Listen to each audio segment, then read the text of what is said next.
Hello and welcome to Page One, the Writers' Podcast. I'm Marco. I'm Tarek. And wait, Tarek, who's this? Oh, it's Timmy. I've been released from the cupboard of dispatching Page Ones for a special appearance on the Page One podcast. Tim is, you may have heard, if you've listened to the podcast before, we have referred to the boss in quotes, and Tim is that man. Or legend. The myth. I don't think we've called you legend. The man, the legend. I obviously haven't listened to all of them yet. Tarek, this is one of a special series of episodes we've recorded at the Fringe with comedians to find out about their writing process for their stand-up shows. And we recorded these at a variety of venues across Edinburgh. So the sound quality does vary at times. We sometimes recorded them at the venues themselves. But Tarek wasn't able to make all of the interviews. So Tim kindly agreed to step in. Interviewer extraordinaire. Yes, and I think, Tarek, you're out of a job. I've been waiting 112 episodes for this day.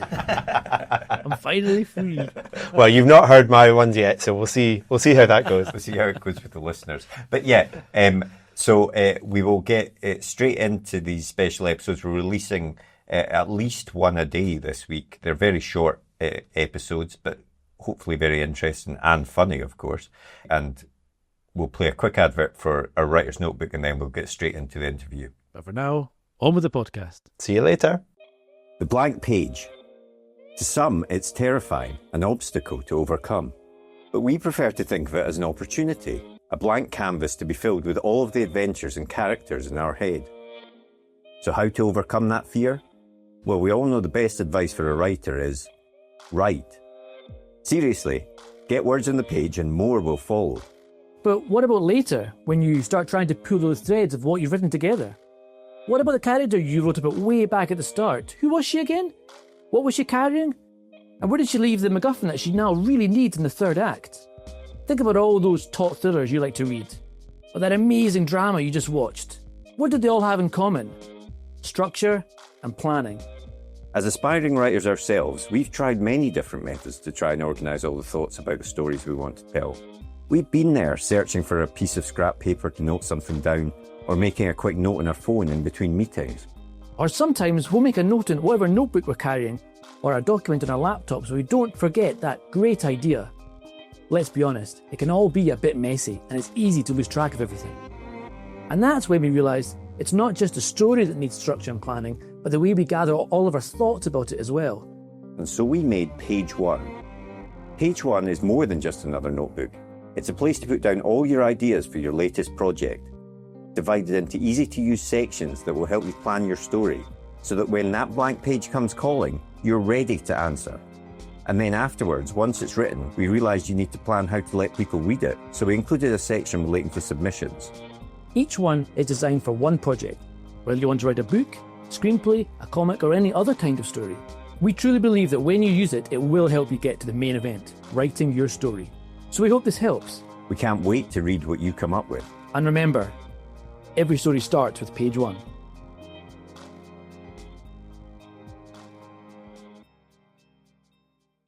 Hello and welcome to this very special episode of Page One, the Writers' Podcast. I'm Marco. I'm Tarek. And we're joined today by Jacob Hawley. Thank you for having me. Thanks for coming on to the podcast. So, Jacob, you've got a show at the Fringe this year. I normally start these episodes when it's an author by saying, did you always want to be a writer? So, did you always want to be a comedian? Well, funnily enough, I always wanted to be a writer. There you go. It's just I found this to be a much easier form of writing to find work in. I always did want to be a writer. That was always what I wanted to do. And I think growing up, the sort of forms of writing that I really started to appreciate was TV writing and stuff like that. And I think at the time that I was growing up, there were a lot of TV writers who were also comedians. Ricky Gervais was one. There's loads who and still are plenty who kind of straddle the two forms. And so stand up for me was something that I was like, this is going to be part of what I do in terms of writing. Yeah. I'd like to think it'd be something that opens up other avenues in terms of other writing opportunities, and it has. But it's ended up being the one I'm most in love with. Oh, it's definitely And am I right in saying that you, unlike a lot of other stand-ups, you did a course, it's been a specific module on stand-up comedy? Yeah. So I I did a university course, a theatre arts course, and I was sort of, when I was 18, I knew I wanted to do sort of writing of some form, but you don't, you know, when you're that age, you don't know what you're doing. Yeah, right? yeah, And you're sort of looking around, and there's 1,000 sort of new universities. It's never the old traditional ones. It's the new universities have these creative writing courses, and you don't know what any of them are actually promising. And you're 18, you don't. Yeah. I just knew that stand-up was something that I wanted to do, and so what I ended up doing was actually picking a theatre arts course purely because it had a stand-up comedy module at the end of it. And I've got to be honest, I'm going to say this on this one because I'll often be flippant, and when people talk about this, I'll say, I just sat through 2.5 years of theatre rubbish and got to the end and did the stand-up. But I've got to be honest, I found the sort of devising element of the theatre stuff and writing elements and stuff like that, I found it really interesting, and learning about, as you do with I don't know if you guys have done any kind of theatre training, but like theatre writing course or anything like that. You learn about people like Bertolt Brecht and these writers who've completely changed the form of theatre, and they've done so for a certain purpose, whether that's political or societal, based on the time they were writing. And it's fascinating, and it what I think it does when you study that is it teaches you to write with a bit of purpose. Yeah. It makes you go, right, you study all these people, people who've risked their lives due to the political climates that they're growing up in to write about something they care about. And you go, well, fucking hell, if they can risk being captured by the Nazi party and killed, I can try and write stand-up with a bit of fucking feeling and heart behind it that actually means something rather than jokes about my penis, So I've never really said that before, but that's something. I don't know whether the theatre course taught me that, but it teaches you to value stuff that's got a bit of purpose behind it. Yeah. Okay, I see that. I mean, that brings me on to the next question, which is that you are someone that does tackle big, important issues in your comedy. Try to, yeah. So, I mean, how do you go about that from a technical point of view, from a writing point of view? Do you pick the issue and then try and work your way? Well, I think in terms of the kind of technical point of view, it's interesting because what's very easy to do is just every funny thought that comes into your head during the day, pop that into a Google Doc, expand it a bit, stick a kind of an ending on it, whether that be a kind of twist of logic or a callback of some sort, and there's your bit of stand-up. Yeah. And what it teaches you to do, which is the much more difficult thing, is to, rather than have this kind of scattergun approach of going every half-formed idea in my head, let's develop that, is to write to a purpose. And so this festival is the perfect opportunity for that, because you kind of go, right, each year I want to write about something. And this is my third show, and I think I've done that so far in terms of going, right, the first show was about this, the second show was like that. This third show, I've written it to a purpose.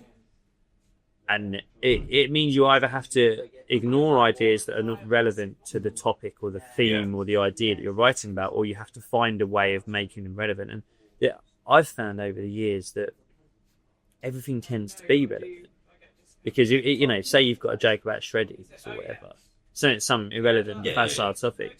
There is a reason you're thinking about, like, if you're the person who's sort of the topic you want to write about, there's also you're the same person wanting to write about the shreddies, so there will be a link there somewhere, and I'm sure that's relevant in other forms as well, whether that be novels or screenwriting and stuff like that. Is what might feel like an obscure idea, it will have its roots in the things you care about. It's just about finding the ways to unpick that, Yeah. And I think I'd read that you said in an interview that the stuff that you cover in your stand-up, it's not about making people feel awkward about a topic or something, but it's about making them consider an issue from a different point of view. Yeah. Is that something that's quite important to you? Real look at things and then. Yeah, I think so. I think I've found personally, in my background means that I know a lot of people who are the butt of the jokes at these festivals. Do you know what I mean? When I was doing my first, I came up here in 2017, but I sort of debuted in 2018, and there was a lot of anti-Brexit stuff at this festival. Yeah. And where I come from, it's a lot of Brexit votes. And so I'm not a Brexit myself. I was someone who voted Remain and would do so again. But it does mean I've got a level of empathy with people who potentially think differently. And so when I try and approach topics, I try and so I've got a big routine at the top of my show about getting vaccinated and the way that people moralise that decision. Yeah. And I'm quite proud of the fact that I've done that routine in front of people who've been vaccinated and people who are staunchly anti-vax. Yeah. And they both laugh. And I can ridicule the anti-vaxxers. It's not difficult. but I can also get them back on side by ridiculing people who make a big moral point with the fact they're vaccinated. And so I think, for me anyway, as an audience member, I always enjoy comics who can shoot both sides. Yeah. Do you know what I mean? I think it's very easy to wear your political colours, loud and proud, and to just argue against the other side. We can all do that. I think what's more interesting is if you can kind of fire both ways and show a level of empathy by saying, I can also ridicule the people that you disagree with. Yeah. Even if that's me. Yeah. And is that one of the strengths of humour or stand-up, is that jokes are able to get past the defences of a lot of these people? Exactly that. And I think you only do that by kind of showing empathy, by kind of being a floating voter and shooting both ways. There's this boring debate in comedy. You can't talk about certain topics and you get cancelled for stuff. Yeah. And it means that on the other side of it, you get these kind of like sensationalist kind of trying to upset people. You see, even on the biggest stages, Ricky Gervais does a big routine about transgender people, and I think it's pathetic. But the flip of that, it was interesting. When that happened, I saw people sharing a James Acaster routine where James Acaster takes the piss out of Gervais.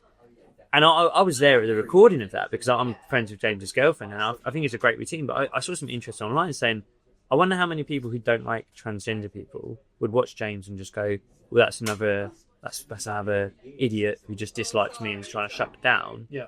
And I do wonder if you can connect with those people a little bit better by kind of offering a bit of leeway both sides. Yeah. That's kind of going full blast in one direction. You're never going to catch the other people in the other direction. Yeah, that's not me saying we should all sound a bit like Ricky and a bit like James. That's not me offering any sympathy to either side of that debate. It's just, I just think the more skilled and the most empathetic thing to do is to offer an argument on both sides. But going back to the writing side of things, the way you've spoken to authors as well, there's often this idea that, some authors really want to tackle a big issue through the medium of fiction. And it's by doing that you can reach a lot more people. Because if you just give them a plain lecture on something, tell them what's right or wrong, then they're not going to be interested in it at all. But if you tell it through the medium of a story, then you'll engage a lot more people in it as well. So it's kind of the same thing. Yeah, I mean, it's like when you go to the cinema, would you go to the cinema to watch Newsnight? Yeah, exactly. But you'd go and watch a Christopher Nolan film with a good story behind it. And that's kind of... I don't think I've ever stood on stage and gone, this is what I think and here's why. Yeah. I'd always try and hide it behind anecdotes or stories from my own life. And I think that's kind of... That's again, it's what I appreciate when I'm watching comedy as well. It's people who... It's always that thing in writing, show not tell. Yeah. Right. So tell me a story, and I'll be able to understand your angle or your attitude through your actions within the story without you saying, by the way, I'm pretty left wing. You know what I mean? That's what I appreciate. Well, so let's chat about your writing routine. What's your approach to writing? Do you sit down and you say, this is what the topic I want to talk about, so let's think about it, or do you sit down 9 to 5? What's your kind of... I do try to. So I'll. My show this year is about the fact that I had a child. Me and my partner had a kid together, quite unplanned and quite surprising, and so that does change. I don't know if you guys have got children, but it really does change the way you work and the way you write, and especially because 4 nights of the week I will travel in the evening and go and perform somewhere. So it's balancing how much I'd love to say I do Mondays, Friday, 9 to 5, but it just would be fair and realistic on my family to do that. So I do try and do that as much as I can, but I've learned over the years what's actually practical, and I've learned that if I do just set myself 10 to 1 on a Monday, you're going to write about this, I'm not going to write. It won't happen. Yeah. Whereas what I've learned is to So it's from speaking to other comedians, and really what I think is most important is focusing on your angle and your persona and trying to instill a kind of thing in your head where you're constantly writing. So I'm writing as I'm driving home from a gig at 1 in the morning. Yeah. I'm writing it like I say in my sleep. It sounds ridiculous, but I will wake up at 1 in the morning, go up and write it and write it down.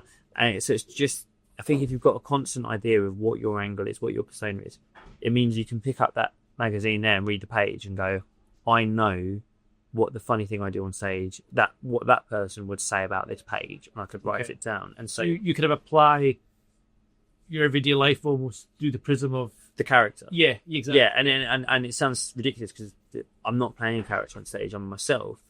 But it's much more useful to think of it as a character. Yeah. Okay. You know? Yeah.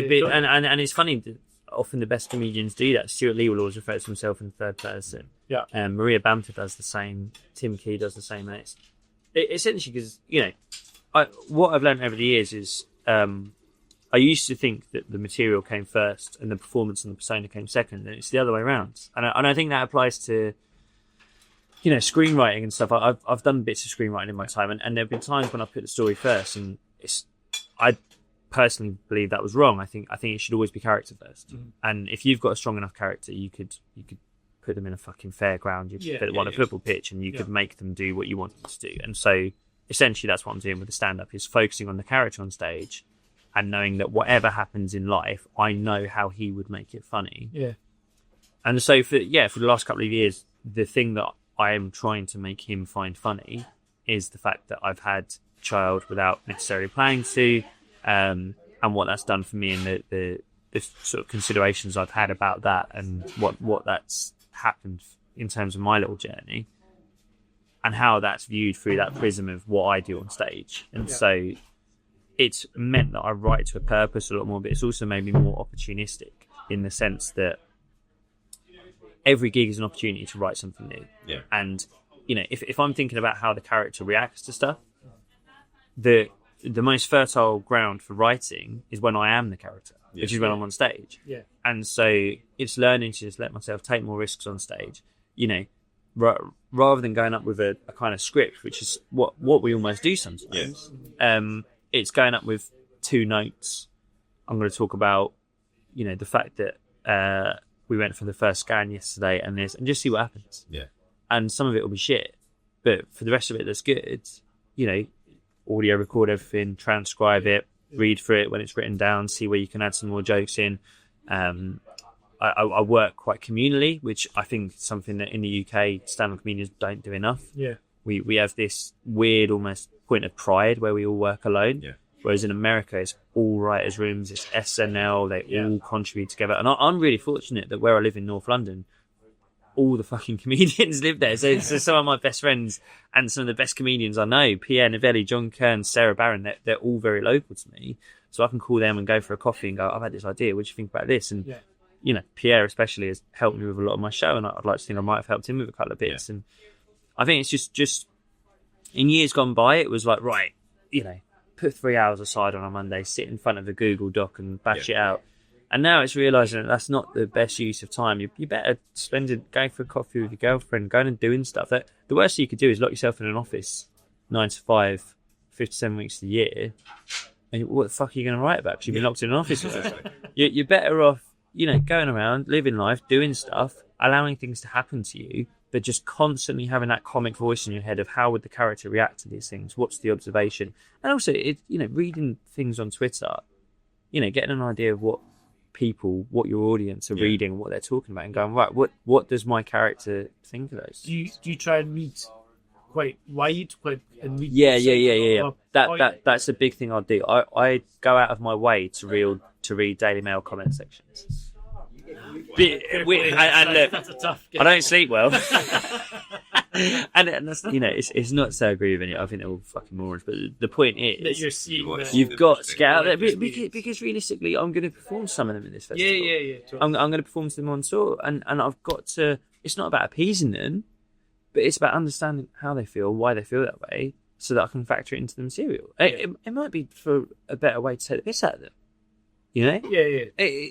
But you have to be aware of it, and I think I think a lot of comics and potentially writers fall prey to just sitting in the same kind of echo chamber. Yeah, very much. And kidding themselves that everyone feels the same way. You see it a lot actually with comedians who just work in London. Because I work all around the country. Yeah. And you'll go, oh yeah, I've not seen him or her perform outside London before. Let's see how they do. And they'll come out to fucking Coventry or Wigan or whatever. Yeah. And not read the room. They not read the room at all. Not know what they're performing in front of. And I think I'm slightly privileged in the sense that my background is more that. Probably, do you know what I mean? I was probably closer to Wigan Pier than I was Islington, so not geographically, but so I've got a bit of an outlook on that. But I think that's so important, and I'm fortunate actually that all my friends from home are a much more diverse way of feeling and thinking, and they're sort of working class, as a builders, tradesmen, stuff like that. So a lot of them are Tory voters, Brexit voters, blah blah blah. But there's a lot of stuff I disagree with, but at least I understand the perspective. I think it gives you a more rounded view of the world. And what you were saying there about sort of audio recording it and stuff, what I'm learning doing these interviews is that the process of comedy and comedy writing itself it's a much more analytical process than it appears to be a general audience. You're always phoning and working and trying to work out why something landed. It seems very kind of off the cuff, doesn't it? And like ad-lib, a lot of it is very methodically worked out. First time I did a show on the radio, I did the BBC like New Comedy Awards, just like little competitions. So for new comedians, it went out on Radio 4. So a few of my friends from home listened to it. My best mate, Big Dave, he messaged me being like, "It was really good, mate, but I did get the feeling that you'd said some of that stuff before." I've been practicing for months to get the set as tight as I could, and it was like new stuff on me. But he thought it all was. He watches McIntyre do his roadshow and he thinks he's coming up with off the cuff. But I think that's a lot of people think that. A lot of people outside of sort of comedy savvy audiences, they think that's the case. But you're right, he is analytical. But also, you have to create for the form that for the product that So I write for the Metro quite a lot. I do like a column once a month from it. To be honest with you, I've been skint recently, so I've been doing more than one. Just take. But that I can write that on a Google Doc, piece of piss, because what I'm writing looks like the finished product. Whereas the more you write your stand-up on Google Docs or even on paper, it looks like something that should be read on a screen or on paper rather than something that should be read aloud. Stuart Lee released a book years ago called How I Escaped My Certain Fate. And what was really interesting about that, he included in it transcripts of 3 shows that he did at Edinburgh, but proper transcripts. So sentences included repetition and and a lot of them ended in sure and stuff like that. So, but you realise that that's the register that you're going to perform in. So it almost doesn't make sense to try and write the material in perfect sentences. So hence why you have to focus more on how you say it on stage and try and do the writing on stage. But then you kind of need that analytical thing afterwards to go, right, that was how I did it with the adrenaline in the moment. How can I kind of refine it for next time? So will you write down like a kind of a joke or a kind of rough idea of what the joke's going to be, perform it, leave yourself enough leeway to perform it, kind of ad-lib around that a little bit, and then lock in your head, that's how I just say that line. What I tend to do is just write the punchline and leave the setup loose, because the punchline's the important bit. As long as you get there, you get home and you're safe. You get to the laugh, which is where you're safe and you're happy, you've got what you want. In terms of the setup, you want it as short and sweet as economically as possible, but also that's where there's room for more punchlines. And so I could show you my notepad right now, and essentially it's sort of like subheading 6 to 10 punchlines underneath it, and I'll have written down the punchline in shorthand, but I leave the bit before it empty, and I can find my own way there. And so, and it means that if I do a punchline and notice that you've laughed in a funny way and I want to go to you and sort of joke with you and you're with your mate and we'll talk about that and where'd you come, and you can go off tangent, off script, blah, blah, blah. But I know that the next bit I'm coming to is the next punchline. And so long as it's the punchline, I'm safe. Whereas if I'd written down the setup, if you get thrown off it, then you get thrown off it and oh God, how do I get back to I suppose everyone, it's the landing, that's what everyone thinks of. It's like, that's an important bit. It's a weird comparison, but Tarek and I, for our sins, but I was a lawyer technically still in court, and it was exactly the same feeling I had when if you wrote out your questions for a witness and too precisely, and they took you off on a tangent you weren't expecting, it was very, very difficult to Get back. Right. Yeah. Whereas it was much better when you focused on what is the bit of evidence that I'm wanting out of this person. Yes, exactly, and it's the same objective for me. It's like I'm not thinking about how I get there. It's what I actually want from it. You know. And then so you use those kind of touchstones, and you'll watch audience reactions, and if someone connects with it, you'll riff with that a little bit, and then but you know exactly you've got your that. next touchstone in the. I've got the touchstones. That's where I'm safe, but I'm free to improvise around them. Nice. And through that improvisation, you find more stuff, and hence I record every gig, listen back to it every night, and you know, in years gone by, I'd have said, right, by the first day of the Edinburgh Fringe, I want the show to be done. Yeah. And now, and it's partly because I'm going to go on tour next year, but also it's like if you keep it alive, if you keep like right, we're going to keep writing it, keep playing around, keep editing it, then it makes it more fun, you know. Yeah, it keeps the energy going. Keeps the process going. Yeah, exactly. And I found, especially my first year, you know, in your first year, you do like your debut show and you got to keep all your best bits from the last few years in there. The bits were just dead behind the eyes. I was, because I've done them 100 times. I didn't want to change them. Whereas it feels a bit more alive, and it feels, I think as an audience, you can feel this fresher, you know. Yeah. So, before we go, you have to tell us, when is your show on and where? I'm at 125 every day apart from the 9th, and I'm in the Hive this year, which is run by Monkey Barrel. Yeah, it's great. It's great. Awesome. And before we go, the last thing I want to ask is, what's the worst and the best heckle you've had?